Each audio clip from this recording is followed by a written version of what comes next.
What's happening? A lot of y'all might know me as Big Dawg079, but I want you to know who I was before I was Big Dawg079, so that's where we started this story at. So like my earliest memory was like maybe 5 years old, something like that. I was like 5 or 6, and I remember being in the hospital because like my mom had dropped me and my brothers off on a bus stop. I don't really know what that was about. Like maybe she couldn't handle the pressure of being a parent, or like I never really got the answers to that. But you know, that's where it started, and then I ended up living with my grandparents because it was important to my grandmother that we knew who our family was. You know, so my grandmother had us in the house, and she raised us. So like a lot of that was just like typical childhood life in Chicago. You know, you grow up, you're aware of death, you're aware of gunshots, you're aware of murder, you're aware of jail, you're aware of all of those elements because almost everybody in your family went through that. You know, like my mother killed, like I seen my mother kill a boyfriend, and then it was like I know stories about other shit she did, so I was aware of all of that stuff at an early age, but I was still innocent. Like I still was into Encyclopedia Britannica and shit like that. I was still that kind of person. So this picture that you're seeing right now was just like when I started to become more aware of what was around me. Like I remember going to the candy store one day and I found a sack of crack rocks on the street and shit. Somebody had dropped their whole pack, and I found it. So I was aware of drugs that way. You know, I was aware of violence because violence was in my household. It was never really a quiet place, you know. It was always something going on. And then I'll be in a corner somewhere trying to do my homework or something. And you learn to deal with all of that. But every night I had to go to the store for my grandmother and get a Pepsi Cola in a bottle because she needed that every night. She used to drink it every night, whatever. So when I went to 79th to the Prestige liquor store and shit, and when I went there, I would see people out there, like I didn't know what they was doing, but they'd be standing in front of the stove, you know, shit like that. I knew they had money, they had attention, and I started becoming curious about that around like 7th grade, 8th grade graduation, and that's the picture that you see right there. And by the time I graduated from 8th grade, I graduated from Claire Barton Elementary on 76 and Walcott. Like by the time I graduated from that, I was already like rocking with, like hanging around with Clark Brown, and I was hanging around with James Larry, and I was hanging around with Larry Green, and I was hanging around with like all of these dudes. We was all like on the verge of like crossing over to like seeing what was on that other side, like what your mom or whatever may have told you not to get involved with. We was all on that page at that time. And by the time I got to high school, I had to transfer. Well, I had to move to my dad's house because I only had 2 school options. Like in Chicago, you got to take the Iowa test. That's going to determine what high schools you're eligible to go to. And maybe that changed now, I don't know. But I was only able to go to Calumet or Harper. So Calumet, that was like a crazy GD ass school. Like GDs and the Stones went to Calumet. And then Harper was like an all GD school. And I wasn't in the gang yet. Like I wasn't gang banging at 13 years old. I was just doing little kiddie stupid shit in the neighborhood. Like I was busting windows. I was throwing tomatoes at cars and shit like that. I was stealing. Because like I wanted to, for whatever reason, it felt good to do bad shit. I can't explain it to you, but it just felt good to do bad shit. So I was just doing like, I guess like starting off being stupid, you know. And I started going to school. I had to move in with my dad and shit, so we was living on 6th. My dad was living on like Inglewood area and shit. So I went to that school and I was a whole goofy man. I ain't even know. Like I wasn't really aware of gang culture and shit, so I ain't really know. So like my grandmother had took me shopping and shit to get clothes for my orientation for high school and shit. And I had rode the bus there. But like I was trying to save my bus money, so I walked. And then it started raining, man. And I had on all these brand new clothes, and the dyes from, like I had a black jacket on, and the dyes from the jacket started leaking off on my white shirt. And now the black dye's on my pants. And then I had my hair done that day, like I had finger waves and shit. Because back in the day, like, that was the shit. Like, DJ Quick, like, Easy E, you was rocking like that. That shit got fucked up, too. You know what I'm saying? So I had like that. And then I get into the school. I get into Harper for the first day. It's on 64th and Woods. 65th and Woods, whatever it's like. So I get to the school, and I'm in orientation with all these other kids. And then this dude walked up to me with a patch on his eye. Like, this nigga had one eye. And he's like, Almighty, all well. And I ain't know no better. I just knew, like, niggas in my neighborhood used to be saying that. So I said, like, Almighty. And he's like, oh, we got us one, we got us a hook. So I'm like, oh, what the fuck? And then all these niggas in the lunchroom, they start looking around. So what the fuck? So then, like, I'm scared now. And then, but it's these other niggas that go to school too. They supposed to be vice versa shit too. These niggas like, man, why you say that? I'm like, man, what am I supposed to say? And they like, man, we just be telling them we GDs until school over. So I'm like, get your bitch ass out there, you know. So I wasn't doing that, but like I didn't want to go out to school and shit because I wasn't finna get whooped by them niggas. But then I had to do like some bitch ass shit. I had to call my sister, bro. I had to call my sister to come get me from school because she was older and shit. So like for whatever reason they ain't fuck with her. And she got me out of school. So then like that was like the beginning of me not going to school every day because I ain't want to have to go to school every day and fight to get in school. And then fight to get out of school too. Like that was just too much. So I started going back around my grandma's crib on 75th and Winchester around there and shit. And she was just a lot more permissive than my dad was. My dad was standing on shit. Like I used to have to do my homework. I used to have to sit at the table all day until I get that shit done. But like at my grandma's crib, she was more like lenient. So that's where I started getting into my shit like that. And like it was elements, it was bullshit going on. Like I just, and then I was in the street doing shit too. Like I was really starting to get off the porch around that time, and I was out there hustling a little bit. And I had an incident with one of my homies and shit, named Nene, and we had bust. I ended up throwing a bottle, and I bust this nigga head with the bottle. So now they chasing me, but like I don't really want to run, so I end up hitting this other nigga in the head with a bat, and I bust his forehead open and shit.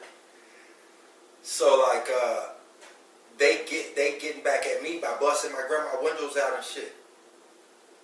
So by the time I got home that night, I get up to my grandma's crib, I see all the windows boarded up. So what the fuck? And I get in the crib, she's like, some boys came here looking for you. And then I told them you wasn't here, and then I asked them, well, they asked me where you was at, and I told them I didn't know. And then they said, well, we doing this for him. You know, we doing this for Emmanuel and shit. And then they just start busting out all my windows. So like at that time, I was like, man, I got to get out of here, you know, because like I ain't never want to bring that kind of shit to my grandma's crib, you know. And I was hanging with dudes, man, I was 14, 13 years old. I was hanging with dudes that was like in their 30s and shit. Some of them may have been like 40s and shit like that, you know. And they used to be asking me like, shorty, don't you got to be in a crib? But then I don't really want to be no shorty, you know what I'm saying? I don't want to be like, yeah, my grandma said I got to be in at 9:30. You know what I'm saying? So I used to be like, no, I get in the house when I get in the house. But I know I'm lying. But like it felt good, you know, like I'm a grown motherfucker, you know. Even though I know when I get to the crib I'm getting my ass whooped, I ain't even tripping though, you know. And like one day I did that. I came home at like 12 o'clock. I was like 13 years old. I came home like 12 o'clock. And my grandma, she was waiting on me, and she's like, I'm calling DCFS on you in the morning. And DCFS, that's Department of Children and Family Services, like she finna try to get me back to the state. So like in my mind, I'm like, yeah, I hear you. You know what I'm saying? Like, I hear you, all right. And then I ended up packing my bags and I ran away that night. And I ain't had nowhere to go, so I felt like I could make it on my own. Like I was 13, I felt like I could make it on my own. I felt like I knew enough to make it on my own. Like I didn't need to, because like my grandma she couldn't read and write real good. So from an early age, I was already helping her pay the bills. I used to have to go to the fucking phone company and lie and tell them lies because we really couldn't pay the bills and shit. But if a kid told them to lie, they'll listen more, you know what I mean? Shit like that. So I was way more mature than my age. And like the threat of going to the foster care and shit like that, it ain't really fazed me really. I was like, in my mind, I feel like I'm gonna show you that I can make it. You know what I'm saying? That's how I felt. So I packed my bags out, and then I ran away while they were asleep, while my family was asleep, while my grandparents were asleep, and my brother and shit. But I ain't really had nowhere to go. And then I was still going to school and all that. So I slept in abandoned buildings, man. At one night it was like 5 below zero. And then I was out there hustling and shit. But then like at the end of the night everybody was going home. And I ain't had nowhere to go. So I had to go in the building and shit, but I waited till everybody left. And then I went in the building and I slept in the abandoned building times. And I slept in motherfuckers' garages. And then one day I was going to, like, I used to have to fucking wash up in church's chicken bathroom and shit. And it wasn't because I couldn't go home. It was just because, like, I had a pride thing. Like, I wanted to do what I wanted to do. At all costs, I was going to do what I wanted to do. So if that meant, like, wiping my nuts and shit with the little napkins in the bathroom at the restaurant, it is what it is. But, like, I'm on my own, you know. And then one day I was going to the library because that was my thing. Like, I was still a nerd. I was always a nerd. Like, I'm still like a nerd now. I know a whole bunch of random ass shit, you know. But I was going to the library and I had my backpack on my back. And I used to walk through the gang neighborhood every day. Like, nobody never used to fuck with me because they knew, like, that dude just going to the library like I did. But it was some new people out there and shit. And I was just walking past and they started bullying on me and shit. They started, like, trying to jump on me and shit. And I was trying to fight back, but I had books in my backpack. You feel me? Like, I had real motherfucking books because I used to go to the library and just read, you know. And then this dude helped me. He came and started fighting for me. Like, really fighting for me because I was on the ground and shit. And the backpack was keeping me down and I couldn't really get the fuck up, you know. And then that was Arthur Smith that became, like, my best friend. And then I ended up moving in with him and his family. And, I still had contact with my grandma. Like, I would go every Friday. I would take her beer and I'll take her money. I'll do shit like that because, like, I wasn't, like, I did not want to be involved with her or, like, my family or my little brother or my big brother, nobody. But I wasn't really trying to hear those rules no more. So, like, I'll come around and I'll still help out. I'll do shit for my brothers, you know, but I didn't live there no more. And, I didn't know that, like, his family was going to accept me like they did. They accepted me, like, his grandma. She accepted me like I was her grandkid and shit. So I was living with them and me, Arthur, Marvin. We was just like family, man. And then at that time, this is like 1992. 92, 93. All the gangs in Chicago. Now I'm active, though. I'm out there. You know, I done been through the process, man. I done been through 7 creations. You know what I'm saying? I done been through all of that. You know, so I'm official. I'm a vice lord now. I'm out there. You know. But it was a peace treaty. And, like, we supposed to have dealt with shit certain kind of ways. And shit supposed to been done certain kind of ways. But, like, everybody wasn't honoring that. Niggas wasn't really honoring that. But, like, me and my homie was just so naive. He was the type of motherfucker that, like, we used to go to Forest City. That's a mall in Chicago. Or we'll go to Evergreen Plaza. That's another mall and shit. We go there. And, like, he just drew people to him. Like, people was just naturally interested in him. And we'd just be buying female shoes and shit in the mall. Like, that's the type of shit he liked to do. Like, we sometimes would go to the mall. We had, like, $1,200 in our pocket. And we wouldn't even get shit. We'd been spent all our money on other people, you know. So, like, it's like we didn't understand the danger. Like, I was out there doing dumb shit. I understood the danger in the context, like, I was out there. But, like, we didn't feel like nothing could happen to us for whatever reason. Like, maybe every young teenager feel that way. Invincible. So it was one of the older guys, one of the moles, one of the stones named Jackie. Jackie had told us to go in the crib. He's like, man, y'all need to go in the crib. But we weren't trying to hit that shit. And we was riding on the bikes and shit. So we was on 78th and Winchester. and we riding down Winchester towards 77th, then we made a left on 77 in Winchester, now we on Damon. And Arthur he ended up getting across the street before me because Damon is a busy street. He ended up getting across the street before me. And I was able to see everything that was happening from the other side of the street. So I seen these dudes come up out the bushes and shit. And then I already know that they ain't none of our guys, because like, what the fuck you be hiding in the bushes from, you know? So it's these niggas, they over there, GD's over there and shit. They in our neighborhood, and they got my homies, so I'm trying to get across the street. I ain't got a gun or nothing. We ain't got no guns and no shit like that. We weren't really moving like that. And I'm still trying to get across the street though. It's like, all right, whatever, you know. But about time I got to the curb, like he saw me and like he threw his bike. So they ended up shooting him. And I could see that whole process going on and shit. And then like, that's all I remember. So then I woke up, and then we was at a little company in Mary Hospital. And like I ain't get shot. Like I got a ricochet. Like I got ricocheted on my face. And I had I had damage and shit like that, but I wasn't worried about that. I was like wondering where my homie was at, you know.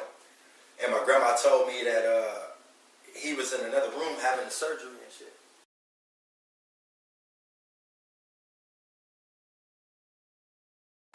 So they eventually let me in the room, and I was able to see him, and like he's like 2-3 times the size that he like was in real life, because they was pumping him with vitamins and all kind of shit, trying to just like get through the surgeries, and he wasn't conscious. So I ended up just leaving the hospital and just going straight back to the street, like straight back on the block. And some of the homies was out there and all that, and I don't know, like I couldn't do the same thing. I couldn't like have somebody so important to me not be there with me and then just go on with every day like they didn't exist. That's how I felt. And so like a couple days went by. June 28th is when it happened, and then July 2nd, bro passed away and shit. And my birthday, July the 4th, but like I ain't really care about none of that. Like I was thinking like, what kind of birthday am I have? Like bro ain't even gonna be around, like what am I gonna do? And then I seen like I just seen one of they guys. I seen him, and I ended up shooting him. Like I grabbed a shotgun and shit, and like I just ran up behind him and I shot him. Whole time that I was going behind him though, like I ain't want to do it. Like I feel like God was like something was like I knew better. You know what I'm saying? Like I knew better than what I was doing. But I couldn't turn around. Like I couldn't go back and be, like I couldn't have just left my homie them going to do some shit like that and then back out. Like that peer pressure or whatever you call it, that was too great for me. So I just had to keep going behind this dude even though I didn't want to shoot him. And then when he finally recognized I was behind him and shit, like I told him to run. Because at least I could have like saved face that way. Like I could have said he got away or whatever, you know. But it didn't go like that. And then the whole process, the whole time, like I shot him and all that, I knew I was doing the wrong thing. And I ended up getting arrested. They was trying to like pin that case on like some older dudes from my neighborhood and all that, but like I'm just not that kind of person. I don't be lying about shit. Like even when I was younger, I just always had a difficulty with lying to people. So like I told the police in the police station, they had a police station on 111th and Ellis. I just told them like, man, like dude and them didn't do that. They was trying to get one of my homies named Ramon and one of my homies named Sharon. They was saying that people said they did it. And I just told the police like, man, they didn't do it. And they was like, well, how you know? And I was like, because I did it. And they was like, well, if you did it, tell us what happened. But I was only 14 years old at the time. You know what I'm saying? I didn't understand, or I didn't know my rights. I didn't know that the police didn't supposed to be talking to me at 14 years old without my parent or my legal guardian being there. So I ended up making a confession to a murder. without my grandma even being there to tell me not to do it. Like you know what I'm saying? So that was it. That was the last day of freedom I had, July 2nd, 1993.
That picture was December 5th, 1995. That was the day I got transferred to Pontiac Correctional Center. And I was originally like in the juvenile, like on 11th and Hamilton, we call it the Adi home. I was there. And the judge wanted to try me as a juvenile because I was 14 when I committed the crime. But the state wanted to try me as an adult. So we had what they call an AT conference where like each side plead their case on why this should happen or that should happen. You know what I'm saying? So like the judge and the defense is saying it shouldn't happen because he was 14, so he's still a kid. And the states is saying he know what he was doing. Ain't no doubt he knew what he was doing. He was an adult. So they had ruled in my favor, but the states had the right to appeal it. And then you wouldn't know the answer on that until you reach the age of 17. And if they came and got you to take you to the Cook County Jail on your 17th birthday, that's how you know you lost. And if you stayed in the Adi home, that's how you know you won. So on my 17th birthday, they came and got me, so I knew that I didn't win. So I was in the county, I was in Division 10. That was Supermax at the time. Like now, Division 11 Supermax. But at that time, like 95, Division 10 was Supermax. So I went straight from the Adi home with little ass kids to Supermax Cook County Jail with like well established and well recognized killers and shit like that, you know. And I had to adjust. Like it wasn't no more that kiddie shit. It wasn't no more like not getting up and making up your bed. Or not getting up and taking a shower, like none of the fuck around shit, because people was willing to die. Like I had cellies that they stood on shit like that. So like, it kind of like structured me like that, and I started to see that. At that time, I had found out that, like some of my own guys had told on me, like the very same dudes that I was trying to protect from going to jail, they was in another room telling on me. So that was the first time like I realized like. Everybody ain't in this shit for the same reasons. Like, I was looking for something to give my life to. So that's why I got involved with the streets, because foolishly enough, I thought that that was the way to go. And other people got in it, as I discovered later on in life. Motherfuckers get in gangs for money. They get in it for protection. they get in it for a whole bunch of other reasons, but like clearly me and these dudes ain't had the same reasons for getting in the game, because they told on me, you know. So that was the first time that I realized that this shit ain't what it's really cracked up to be. And I'm in prison now, and I'm 17 years old, but like I'm realizing that I'm smarter than like some of the dudes I gotta take orders from and shit, you know. And then I'm starting to see like the type of shit that people don't tell y'all is like what my issues be. So a nigga make a song and he'll tell you how to go kill somebody, tell you how to hunt somebody down, you know, he tell you all that, but he don't tell you the aftermath of that. You know what I'm saying? You could thank a lot of blogs for telling you one part of the aftermath. One part of the aftermath is death. You're gonna die. The other part is like what I've been through in my life. Like, nigga, you killed somebody for a moment. In that moment, you felt like that was the thing to do. And then they gonna give you 20, like they gave me 24 years. I had 24 years to think about that one moment, that one decision. So I'm in there and I'm seeing like, niggas ain't standing on like no paperwork. Like ain't nobody standing on, well, some people was trying to, but the bulk, the majority wasn't standing on that shit. That same shit that my homie had just died for, or that same shit that I just gave my life up for, niggas wasn't standing on that. So at that point, I was just like, man, I'm finna just try to get my education and shit, because my dad and my grandma, that's all they really ever asked me to do was just like get my education. So like whatever happened after that, at least you had covered those bases in your life and shit, you know. So I ended up getting transferred to Shawnee, it was a medium. Got there, I got in school, I started chasing behind my GED, like just trying to catch up with that. And I qualified for the GED test on like my first shot, and then I ended up like having one of the highest scores in the state for GED test scores, and then I got into college. But it was just shit that I was still dealing with. Like I had never really had no girlfriends and shit. I was only with one girl at that time. Like I had girlfriends like, would you go with me type shit, but I didn't have like a girlfriend that I was intimate with. So like that don't change. Like you in prison, but that don't change, because those are like physiological needs that's gonna need to be met one way or the other. So I started like fucking with like prison guards and like nurses and shit like that. I just got caught up in that, and kind of like that was a lesson for me, because I learned that you don't put nothing before like your priorities. Like I had put pussy before my education, and then I ended up getting caught up for fucking with the teacher, and I never had another opportunity to get no education. So I completed like a year and a half of college, and I got a couple of certificates and shit like that, but like I could have did so much more had I had known, or just had the common sense to know, like, man, fuck that, like handle this right here, this gonna pay off in the long run. You know, I didn't know. So then I ended up in segregation, and this was 1998,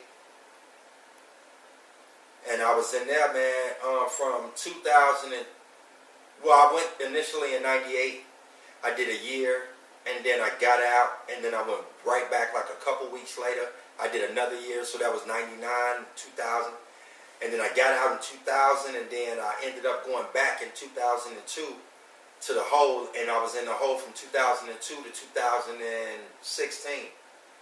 I never got back out. So every 90 days they would transfer me from one prison to another. I was like an extremely high escape risk.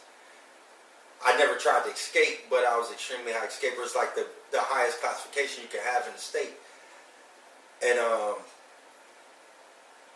you can't really plant no roots like that. Like if every 90 days they gonna move you from one place to another, by the time you get comfortable, it's time to go again.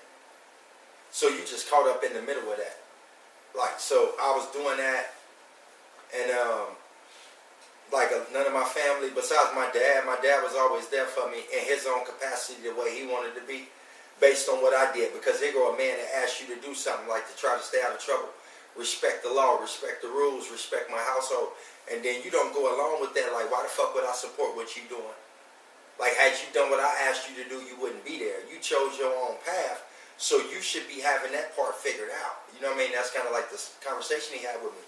But he was there for me throughout the entire time. My grandmother was there for me throughout the entire time and shit. And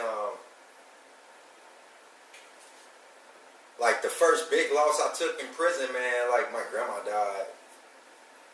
And then like right after my grandma died, a couple months later, my granddad died. And I wasn't able to go to the funerals because of my security status. And then that made me just start acting crazy in there, like, because I just had lost my support system. I didn't know how I was going to survive. And like, they don't give you nothing in there, nothing as simple as like, they give you soap and shit like that, they'll give you that, but that shit don't be like quality shit. You know, soap is made out of dog bones. It only smell good because they put a fragrance in it. But in there, they just give you the dog bones. It's just that. You're going to smell like that.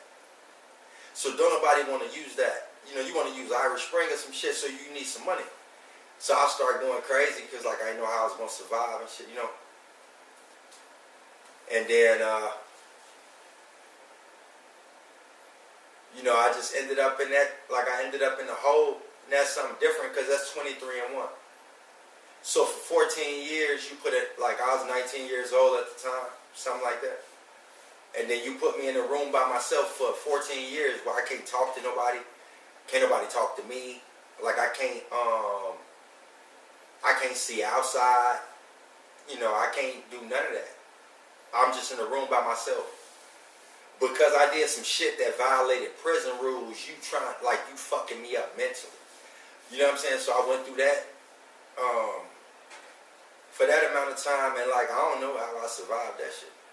Like, I can't honestly tell you how I made it through it, but some kind of way I did, you know. And then I ended up at Stateville, man. And my brothers, I got two brothers. I got a brother named Lumumba, that's my older brother, and then I got a younger brother named Tim. My younger brother Tim, he from Killer Ward. He was in the street just like me. I influenced him. Like my older brother, he never been into shit like that. Like he lived a different kind of life. He be on some other shit. But 2009, one of my homies, Robert, he sent me a letter, and he was talking to me like I already knew. Like he's like, man, I'm sorry to hear about what happened to your brother. But I ain't even know what happened to my brother at the time. Like, didn't nobody in my family tell me shit. Like one of the homies off the block, just like gratefully, he was writing me and shit. So he told me like, man, I'm sorry about what happened to your brother. So I'm like, what happened to my brother? And he's like, damn, you don't know? And I'm like, no. So he's like, man, your brother got killed in Ohio. He was trying to rob a gas station in Ohio, and the dude wasn't going for that shit. So my brother upped the gun, and then the Arab dude, he upped the gun, and then they start shooting at each other. So my brother shot the dude, and then the dude shot my brother in the head, and he out. You know. So for a lot of time, I had that anger. Like I had an anger. Like that's when I started to come into like I don't know, maybe like accountability, because I had felt guilt for the shit I put my grandma through. Like how much of what I did contributed to her having a heart attack. You know. So I felt the same way about my brother. Like, you know, man, that nigga was trying to be me. He wasn't me. Like my little brother used to walk on his tippy toes and shit. You know, like the nigga that like he never stood on his feet. He always walked on his tippy toes. Like nobody really took you serious. But you saw me doing this shit in the street, you know, and then you tried to follow behind me, and you know, you're successful if you want to call it that. But that wasn't never his heart, you know. So I knew that. No matter what the niggas on over in Killer Ward know, or what they saw, or whatever like that, like I know my brother heart, because he is my brother before he was your homie. You feel what I'm saying? So I knew that I had let him down and shit, and then I had anger with the dude that killed him for a long ass time, because that was my brother, and you're supposed to want to like get revenge if somebody hurt your people, you know. But then I just came to a realization, like I understood that, like nigga, you did some fucked up shit. Like you killed somebody. It don't matter what your reasoning was for what you did. Like you killed somebody, you finalized somebody for, like that wasn't your job. That's not your motherfucking job. That's the police job. You went and did some renegade Steven Seagal shit. So you deserve to be where you at. I never cried about being in prison. I pled guilty. I pled guilty to go to prison because I knew I was wrong. So I never cried about being in prison. I never felt like I didn't deserve that. I felt like I didn't deserve the treatment, like the shit they did to me in prison. Like, they gave me medication that I didn't supposed to take. Like, they told me I had congestive heart failure. So I was taking Vasotec, lisinopril, potassium, and 2 other pills 3 times a day because they told me something was wrong with my heart. And they gave me that medicine for 7 years and I never had nothing wrong with it. And then they gave me another medicine that I didn't need because they said I had a thyroid problem. And then I didn't have that either, you know. And just how easy it is, like, to be in there, and if somebody say you did something, you did it. So you don't feel like a human being, you know. But I knew that I had to be accountable for what I did, and I had to hold my brother accountable for what he did too. Like, it ain't like that dude broke into your house and tried to kill you. You broke into this nigga's stove trying to take something from him. He a man just like you. He supposed to stood up for himself. So I had to like accept that. And I couldn't go to the funeral. Like, I wasn't able to see him or nothing. So I had to say my goodbyes to my brother in there. And I had to say my goodbyes to my grandparents in there. But I knew, like, at that time, I was becoming more conscious of shit that was bigger than my hood. Like, you know. So I just wanted to try to start being a better person. So I just started changing the shit that I read every day. I started changing the shit that I watched on TV every day. And just trying to be better, you know. And then Michael Jackson died. And, you know, I fuck with Michael Jackson. I remember when I was a kid, I don't know how old I was, but I was over my Auntie Jean crib, like over my Auntie Jean house, and she stayed around some Mexicans and shit, Puerto Ricans. And my cousin Melisha, she on the picture, that prison picture, she had a Thriller poster on her fucking wall, and then she left out the room and she closed me in the room. And the Thriller poster was on the wall, but I was too scared to open the door because I thought the motherfucking zombies was real. So I shitted on myself in her room and shit, you know what I'm saying? But then, like, we grew up, Michael Jackson, Billie Jean, all that shit. And then Michael Jackson died, so this lady had wrote an article talking about what Stevie Wonder said to Michael Jackson when he died. Like, he was going to spend the rest of his life regretting not saying that I love you the last time he saw Michael Jackson, you know what I mean? And I just wrote her back like, man, I respect that article because, like, I just lost family members while I'm in prison. And I didn't say I love you the last time I talked to him, you know. So it kind of resonated with me, and then like that became like me and that lady became friends and shit. We became like real cool, you know. And she ended up writing an article about me in the newspaper, and she wanted to like try to shed light on my situation, but I don't know, like I was ashamed. Like I was ashamed that my family couldn't protect me from that shit.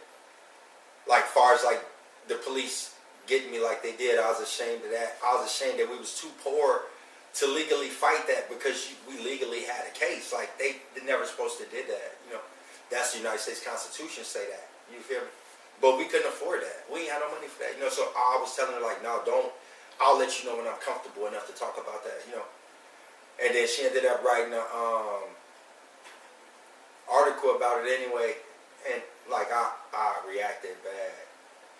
And I ended up messing up that friendship, you know. And right behind that, I was back in Pontiac. And Pontiac is a prison that's completely segregation. There's no general population in it. Every prison got a segregation. But Pontiac is the only prison that don't have a general population. So you got maybe 1,300 beds, and every bed in the jail is segregation. Nobody ever moves. You feel me? And so niggas, like, you could just be on the gallery talking about some positive shit. You could just be on the gallery talking about the presidential election or something. And the motherfucker would jump out there and be like, hey, Emmanuel.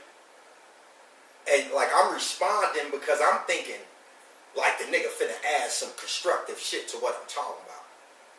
So I'm like, what's up, bro? Hey, get your bitch ass off the gallery. You know what I'm saying? Like, niggas be on that, they just attack you. It don't matter what you. So, like, I was arguing with a nigga on the dope. Like, they call it bugged out. I was bugged out in that bitch. I'm arguing with a nigga out the bottom of the dope. And, I heard the police coming and shit. So, like you can't stop arguing when the police come or you a bitch. You know what I'm saying? This is the psychology of prisoners, right? If you stop arguing when the police come, you a bitch. So don't nobody take you serious no more. But you arguing from behind a door. So how is anybody taking your ass serious to start with, nigga? When you can't get to me, I can't get to you. It's like two dogs barking behind fences. Like, in reality, nigga, you can't get to me. Like, none of this shit is serious. But if I stop woofing at you when the police walk past, I'm a whole bitch. You feel me? Because the police will write you a ticket for woofing. You know what I'm saying? They made a law. It's a woofing law. They can write you a ticket and take time out of your life if they catch you woofing on the gallery, bro. But it's so psychologically fucked up because even though you know they can take time from you and prevent you from going home on time, you still willing to argue with this other nigga on the dope. You feel me? Like, it's crazy like that. So he stopped at my dope. And I'm on the ground and shit. So I'm like, oh, fuck, I'm finna get a ticket. So I jumped up like, man, what the fuck you want? You know, I'm trying to be tough. And he's like, hey, the chaplain want to see you. And the dude that I'm arguing with at the time, he was like, oh, bitch, that's why somebody in your family died. Because in prison, the chaplain don't come see you. Like, you can ask for the chaplain. They not coming. Hold on, I'm on the bracelet, man. I got it. Like, you can ask for the chaplain in prison. He not coming to see you. If the chaplain come see you in prison, somebody dead. That's what he coming to tell you. Hey, come here. You want to make a phone call? That's what they was coming to ask me, that I want to make a phone call because my mama just died and shit. You know what I'm saying? But I was so fucked up mentally. I'm arguing with this nigga on the dope. And then there was some news like that came to me, you know. So I had to go talk to my brother about it and shit. Like, man, she gone. But like, I hadn't seen my mother in 24 years though. So I didn't feel that kind of connection. Like, I didn't feel like I had lost nobody. Like, I felt like I lost my mother when I was 14 years old. Like, that was the last time I saw you. So just for like, all intents and purposes, I'm trying to get emotion about something for a person that I don't have no emotional connection to no more. Because I don't know you. Like, I haven't seen you since I was 14. And I'm 30-something years old now. Like, you never really wrote me a letter or nothing. I don't even know how you look no more. You know what I'm saying? But it's still my mother at the end of the day. I look just like her. So it's still my mother, you know. And then I had to go back in the room, and everybody in the prison, they know that somebody died. They just don't know who. And it ain't nobody that you can really talk to, because like motherfucker be like, hey man, hey, I'm sorry bro, hey, who was that? They just want to know who died in your family, so they can start dissing your dead people and shit. So you be like, oh man, my mom just died. Oh, fuck that bitch. Stupid bitch. I'm glad that bitch died. Ooh, like ain't none of that. So like I ain't got nobody to be in that moment with, you feel me? So I was just in the room by myself, and I just turned up, you know. I just turned up, and I had by this time I had my adopted family, and I ain't really talk about them, but like 2006, a chaplain had came through to talk to me in Stateville, and I didn't want to talk to no chaplain because I couldn't believe in, like, I wasn't aware of God. I'm not going to say I didn't believe in God. I wasn't aware of God at that time. I wasn't even aware of how he was working in my life at the time. So I didn't really want to talk to no chaplain about no shit like that, because my reality is hell, and you trying to tell me about heaven. Like, no, I can't identify with that. You don't know what I've been through, and you telling me it's going to get better, like when, you know. So I was being an idiot to the dude, and he was just gracious. And that transpired to where we became like pen pals, and then we became like friends, and then we became like family, and then they eventually adopted me. Like him and his wife adopted me. Chris and Carol Moulton, they adopted me. So shout out to my parents out there for they adopted me. I didn't know that was possible. I was 28 years old. You know what I'm saying? And then they came and asked me one day, how do you feel about getting adopted?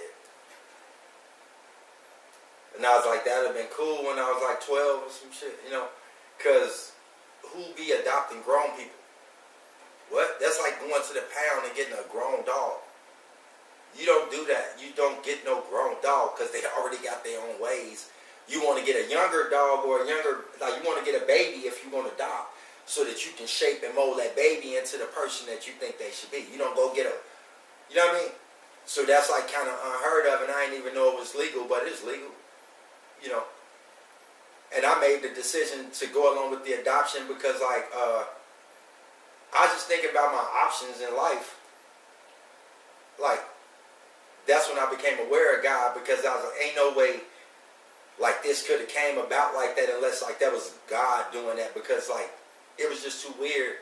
Of all the people in the jail, you end up linking with me. Like we had some kind of connection. And then you start writing me. And then you start sending me money. And then you start visiting me.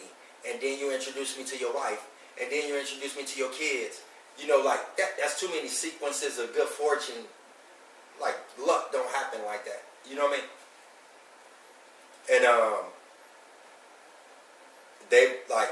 they was there for me during that time. So that like when my mom died, they was there for me during that time. So that allowed me to get closer to them.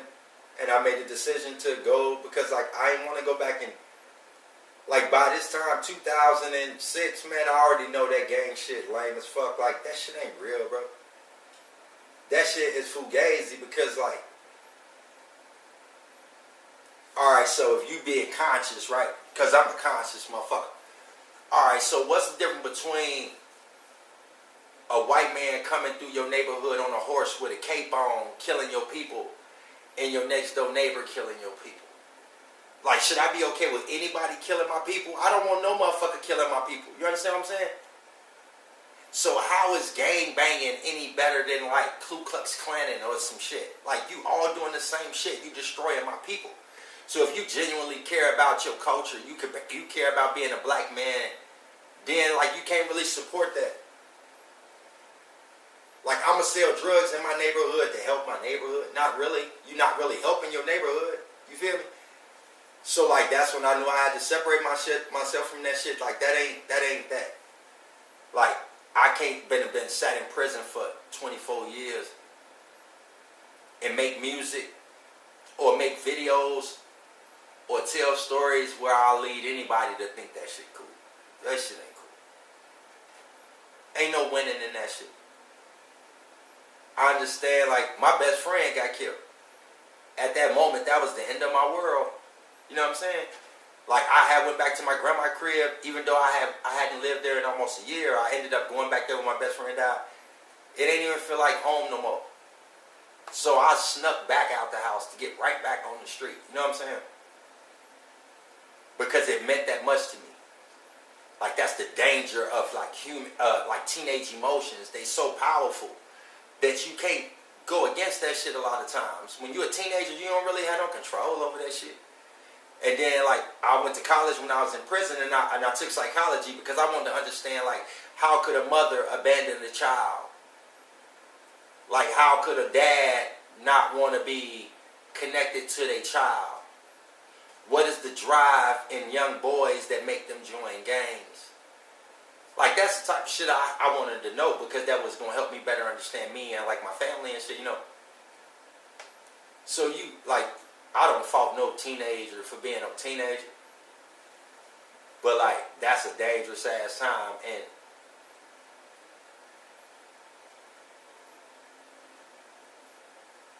if I'm gonna talk about some shit, I just much rather talk about the realities of those kind of situations.